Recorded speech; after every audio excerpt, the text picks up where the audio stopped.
ডিগ ডিগ what an iconic sound. Royal Enfield classic 350 আজকের দিনে রাস্তার অন্যতম আইকনিক এবং জনপ্রিয় মোটরসাইকেল, যা তার ক্লাসিক ডিজাইন সহ তার পাওয়ারফুল ইঞ্জিনের জন্য জনপ্রিয়তা পেয়েছে।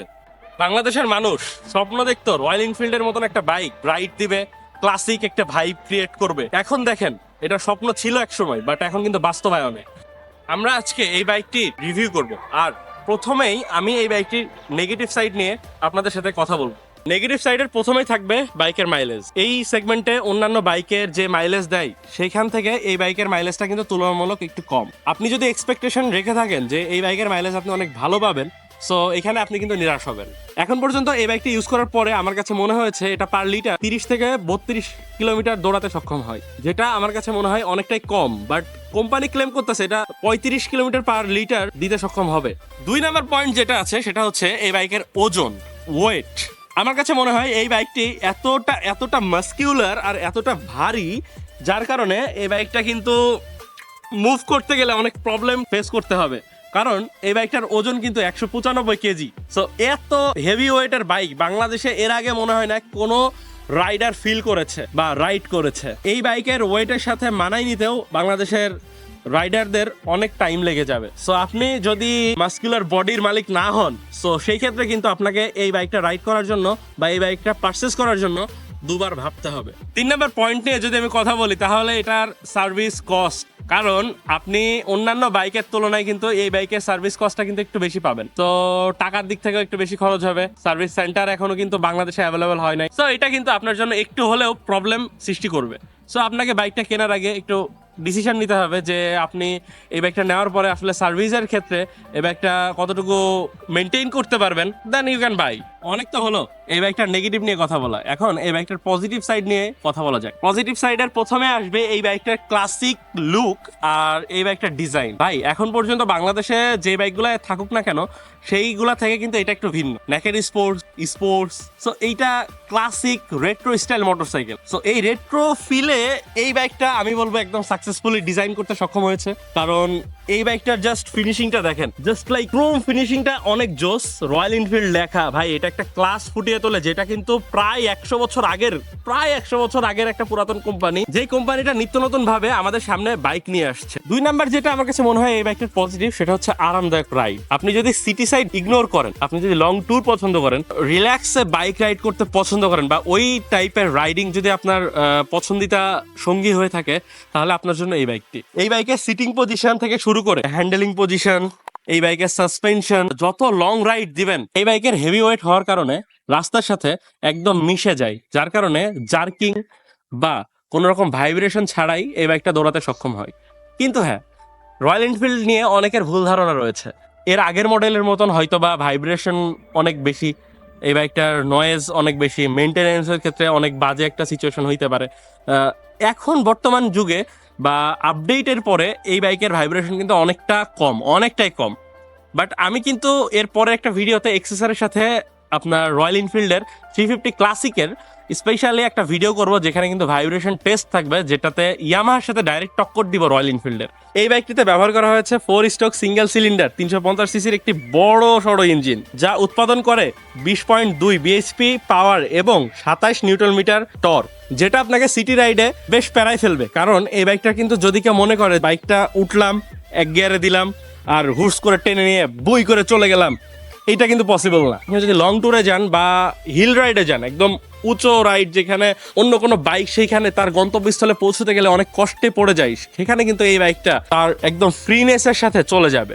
সো হিল রাইডের জন্য, লং রাইডের জন্য এই বাইকটা কিন্তু একদম পারফেক্ট। বাট সিটি রাইডের জন্য যারা মনে করছেন যে শহরের ভেতরে অফিস করবেন, ছোটোখাটো কাজের জন্য ঘুরে বেড়াবেন, সো এইটার জন্য হয়তো বা আপনার জন্য এটা নেগেটিভ সাইড হইতে পারে। বাট আমার কাছে মনে হয় যারা লং ট্যুরে যান, হিল রাইড করেন, পাহাড় পর্বত পছন্দ করেন, তাদের জন্য এই বাইকটা একদম পারফেক্ট, এই ইঞ্জিনটা একদম পারফেক্ট। এই বাইকটার 4 নাম্বার দিক, যেটা আমার কাছে সব থেকে পছন্দের মনে হয়, যার জন্য আমি এটা বলছি এটা একটা স্পেশাল সাইড, ডিগ ডিগ ডিগ। হাই, জাস্ট ফিল করেন, ওয়াও।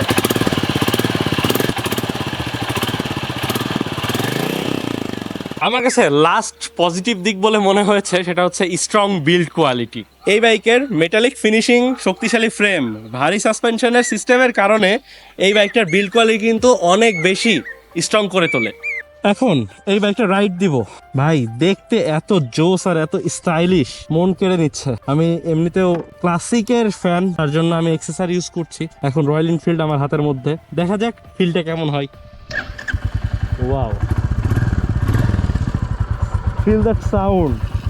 এখন আমরা বালুর মধ্যে আছি, যার জন্য এই বাইকটা অনেক হেভি, অনেক অনেক 195 কেজি ওয়েট ভাই। এটা মুভ করতে যায় খুব কষ্ট হয়ে যাচ্ছে। আমরা শ্যুট করতে এসেছিলাম একটা এইরকম পরিবেশে যেখানে অনেক বালু আছে, বাট এই বাইকটা ওই যে বললাম হিল রাইডের জন্য একদম পারফেক্ট। যার জন্য দেখেন এই বালুর মধ্যেও কিন্তু বাইকটা পুততেছে না, মানে একদম দেবে যাচ্ছে না। দেখা যাক হিলটা কেমন ওঠে। পাওয়ার প্রেস করাই লাগে নাই। আমি হয়তো বা এটার জন্য বলেছিলাম এটি একটি আইকনিক এবং জনপ্রিয় মোটরসাইকেল। দেখেন কোথাও একটু দাঁড়িয়েছি আর এই বাইকটার ক্রেজটা কেমন ছিল ভাই, সবাই এই বাইকটা ঘিরে সবার কিউরিসিটি প্রদান করতেছে। ও মাই গড ভাই, এটা ইনসেইন, এটা জোস। সো এই বাইকটার ব্রেকিং কন্ডিশন, এই বাইকটার প্রাইস, এই বাইকটার কালার কম্বিনেশন, এই বাইকটার সাসপেনশন, এই বাইকটার টায়ার, এই বাইকটার ইঞ্জিনের পাওয়ার, সব মিলিয়ে আমার কাছে মনে হয়েছে এই বাইকটা পারফেক্ট। যদি আপনার এই বাইকটা কেনার ইচ্ছা হয়ে থাকে, সো কেন কিনবেন যদি এই প্রশ্নটা করি, তাহলে আমার মনে হয় যে আপনাদেরকে ডিফাইন করতে হবে আপনি কি ধরনের রাইডিং চাচ্ছেন এই বাইকটা থেকে। আপনার মনের মধ্যে যদি থাকে যে আপনি স্পোর্টস ক্যাটাগরির রাইডিং চাচ্ছেন, সো এই বাইকটা কিন্তু আপনার জন্য না, একদমই না।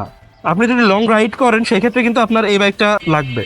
আর যদি আপনি সিটি সাইডের ভিতরে যদি টুকটাক অফিসে যাওয়ার জন্য, ছোটোখাটো কাজের জন্য যদি বাইক ইউজ করে থাকেন, তাহলে কিন্তু এই বাইকটা আপনার জন্য না। সো এই কিছু কিছু দিক আছে যেগুলো বিবেচনা করার পরে কিন্তু আপনি এই বাইকটা পারচেস করতে পারবেন। এই বাইকটার হিটিং ইস্যু কেমন? ওয়াও, সামান্য কিছু রাইড করেছি, বাট হিটিং ইস্যু কিন্তু অনেক অনেক অনেক বেশি। সো হিটিং ইস্যুটা আসলে বাইকটা আরেকটু ইউজ করতে হবে, 5,000-10,000 কিলো পরে গিয়ে দেখতে হবে যে তখন হিটিং ইস্যুটা কেমন আসতেছে, আর কয়েকটা বাইক সার্ভিস দেওয়ার পরে দেখতে হবে যে হিটিং ইস্যুটা কেমন আসতেছে। জানি রয়্যাল এনফিল্ডে হিটিং ইস্যু অনেক বেশি, তো এটা নিয়ে আমরা পরের একটা ভিডিওতে ডিসকাস করব। আজকের ভিডিওটা এই পর্যন্তই। Thank you so much for watching, and specially thank you so much ভাইয়া, বাইকটা দিয়ে সে হেল্প করেছে আমাকে। সো যারা ওয়েট করতেছেন একটু ওয়েট করেন। मेरे से प्यार करती है या नहीं करती? नहीं, मैं तेरे से लास्ट बार पूछ रहा हूँ, तेरा मेरे से प्यार है या नहीं है? রয়্যাল এনফিল্ড ভার্সেস ইয়ামাহা, হ্যাঁ Yamaha XSR 155, royal Enfield classic 350 CC. ভাই একটা জোরদার টক্কর হবে। আসসালামু আলাইকুম, আল্লাহ হাফেজ, বাই বাই।